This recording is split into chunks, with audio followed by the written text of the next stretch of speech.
I get your autograph? I only signed my name in blood. I would expect nothing less. I never said it was my own blood. We need to set bear traps out here. Gentlemen, congrats on the first half of season 2. You have not screwed it up. That's good to hear. Thank you. That is good to hear. I apologize. If you know Collider and you know me, you know I like to ask a whole bunch of questions about future stuff. So Netflix has announced season 3, which I think fans are obviously very excited about already. So where are you in the writing process of that? We're actually in the writer's room for season 3. So we're down the road a bit in the writer's room, but now we've of course stopped to launch season 2. Will it also be 8 episodes? Yes. When you knew you were doing season 2, when you were putting it all together, did Netflix tell you early on that it was going to be broken up in 2? Because one of the things that I find really cool is episode 4 is like, it's a pretty big episode. It resolves a lot of stuff, but it also sets up a lot for the next 4 episodes. And I'm just curious if you knew that when you were writing. There was talk about it. It hadn't been confirmed.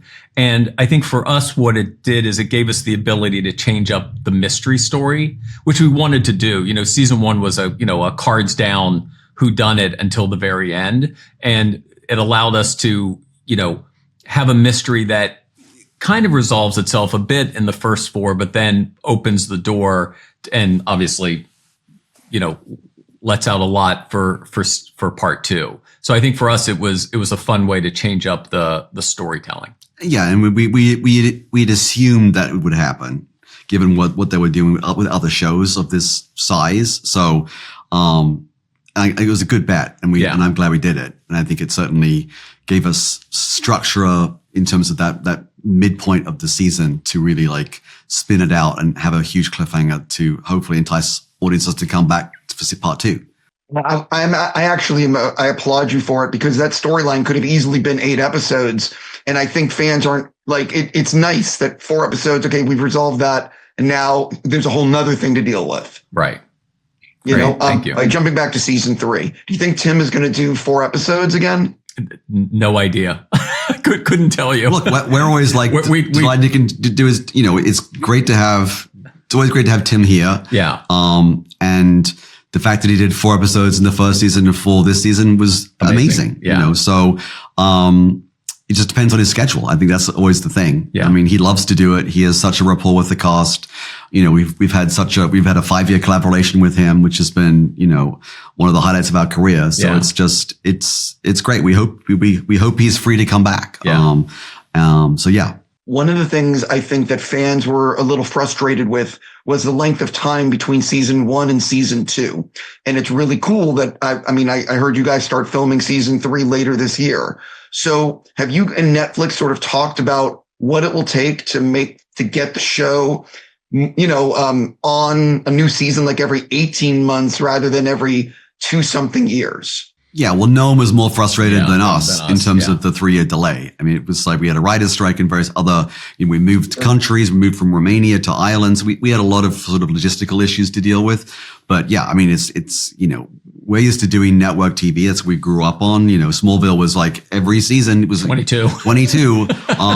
So it's frustrating for us too, as storytellers and creators, to have to wait to share what we're doing with an audience that long. Yeah. That said, I mean, the production is much bigger. I mean, we are going to be dropping visual effects shots into this last episode, the day before it drops on Netflix. So, I mean, it is like up to the wire in terms of, we always push visual effects to the max in terms of what we can do. So, these aren't just episodes. They really are movie scale productions. We have over 3,500 visual effects shot this season. I mean, they're massive shots. So it's like, it's all about quality and making sure that the show is as good as it can be. But it's, they're big episodes. Yeah. I mean, in an ideal world, would you like to see a new season every 2 years? Or do you think it can be sooner? Because, you know what I mean? It's as fans, I don't want to go so long. Yeah. I mean, I think that's, you are dealing with, as Miles said, more complex storytelling and more complex episodes and what people expect from these.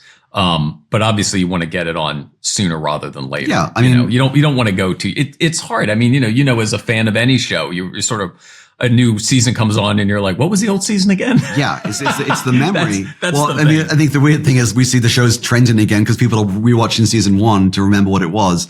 I had to watch Severance season 1 to start season 2. Yeah. But Smallville, we shot 22 episodes in 9 months. He was shooting 8 episodes in 9 months.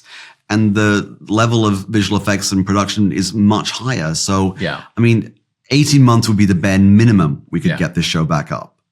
Just from production to air. Yeah. So basically, I think that if you're filming season 3 later this year, or if you start later this year, it's going to hopefully come back in 2027. That could be 2 years. Yeah. Yeah. That would be ideal. Yeah. So I read that you guys are developing spin-offs, and then I read that it could be an Uncle Fester. Where are you in the development of spin-offs, or is that not a priority for you guys? It's more about each season.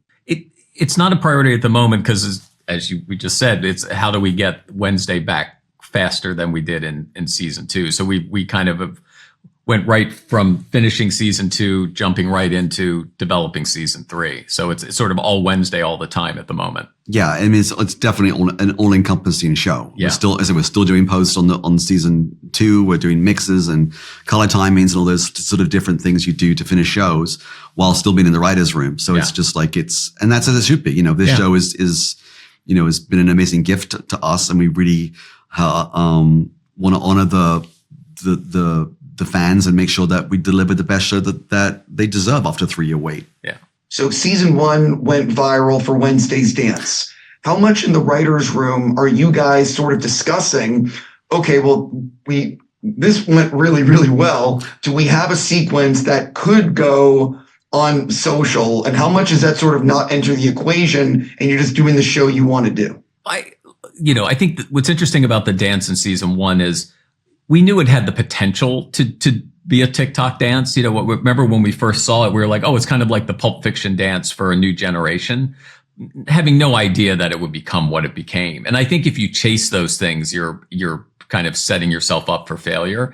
But, music and is definitely a big part of the show. And you're always thinking there could be these moments, but I think if you try to engineer them, you're going to be screwed. Yeah, but you still want to, I think now music and dance is such a signature of the show. You also want to honor that in terms of making sure that the show doesn't just turn its back on what people love about it. Yeah. I think that's always the danger of a season 2, that you're just like, no, I'm not going to do that again. It's like, well, you want to find ways to honor what you've done before, but differently. That's always the challenge. Yeah. What do you think people are going to say after they see the final episode of season 2?